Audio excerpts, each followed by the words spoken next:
Dave, first of all, congratulations on your 10-year anniversary. Tell us what the big changes that have taken place first in the industry and then with your business in the last 10 years. Okay, well, we can start with the industry. So first of all, we probably had unprecedented growth in the business. A lot of it due to $7 corn and $15 soybeans. So we saw that our customers, great net farm income. That combined with the Section 179, the bonus depreciation. So there's tax incentives. Same time they were making a lot of money. Then also, we had ethanol impacting. It was just like the perfect storm. And then some of the new products, the precision, some of the GPS, and all those combined, it just really drove the business, right? So I look back over the last 10 years, we had that. But then all of a sudden, as the cycle started to go downward, and with commodity prices dropping off, now I think at the elevator we're seeing $2.50 to $2.75 corn in a lot of our markets compared to $7. And with that decreased farm income, we're seeing in the last 4 years, industry numbers down, over 60%.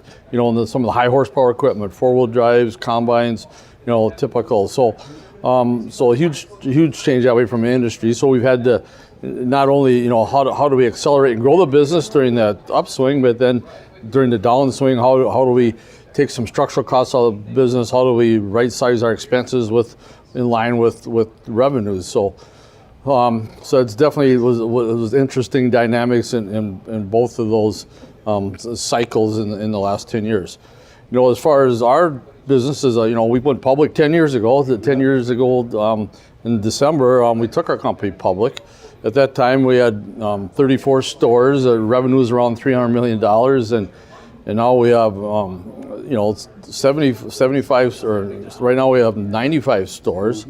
And we're in Europe. We have 20 stores internationally.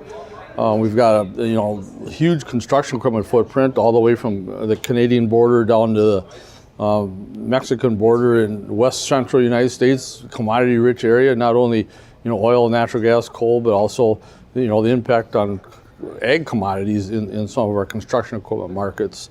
So definitely a much bigger footprint. As a public company, what does that mean? Some things that, so all of a sudden there's a lot of pressure. Every quarter we release our numbers, right? And that's, everybody sees those. Our customers see them, our employees see them, our shareholders or stakeholders see them.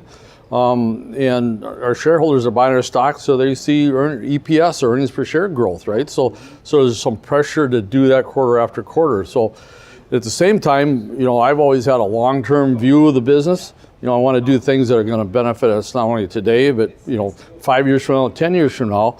And sometimes it takes like I know some of our stores, we've bought some fixer-uppers, and I've seen 7 years before, as we invest in people and training and facilities, and before we can really turn markets around, right? So at the same time, we're trying to get these quarter after quarter improvement. We want to continue to invest and look at strategic markets and markets important to us, but how to invest in those and really ensure for long-term growth. And fortunately, I think we have some long-term shareholders that really see the benefits of some of that long-term thinking, but there is that continued pressure of this quarter after quarter of improved EPS. So to try to balance those all is a big difference. And I think there's a real seriousness when you're a public company of